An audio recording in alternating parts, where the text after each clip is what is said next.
Bonjour à toutes et à tous. Première valeur d'actualité à suivre aujourd'hui, Air France-KLM. Le groupe a annoncé vendredi avoir vendu la moitié de ses titres Amadeus, à savoir 5 millions d'actions du numéro 1 mondial de la réservation de voyages en ligne.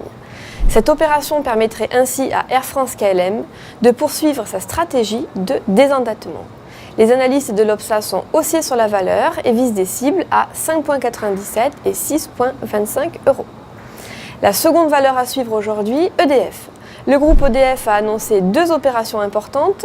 La première porte sur la cession d'une quote-part de 26,40% de la créance des charges de service public et de l'énergie qu'elle détient sur l'État à raison du déficit de compensation de la SSPE. Une partie de la créance servirait à soulager l'endettement du groupe. Par ailleurs, la filiale foncière d'EDF, Sofilo, a vendu des actifs immobiliers à la société d'investissement Tileco. Les analystes de l'Obsa sont baissiers sur la valeur et visent des cibles à 8,91 et 8,45 euros. Stratégie du jour. Aujourd'hui, nous nous intéresserons à Accor. Graphiquement, le titre a franchi une ligne de tendance baissière en place depuis mai 2016. Du côté des indicateurs techniques, les moyennes mobiles à 20 et 50 séances ont effectué un croisement à la hausse, tandis que le RSI, qui a franchi une oblique baissière, se situe en territoire positif.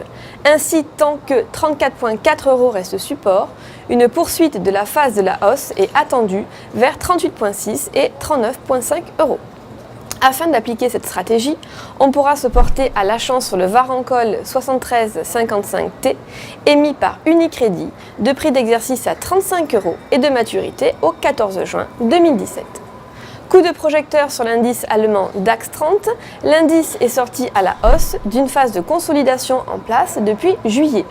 Au-dessus de 10 560, une nouvelle phase de progression est anticipée en direction de 11 800 et 12 005 points.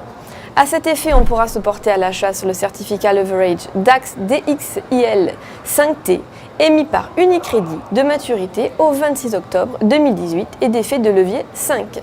Une variation 1% de l'index DAX 30 se traduira par une variation haussière ou baissière de 5% du produit. Pour Trading Central, c'était Émilie Lozy en direct de la Bourse de New York. Très bonne journée à vous. Je vous souhaite de très belles fêtes.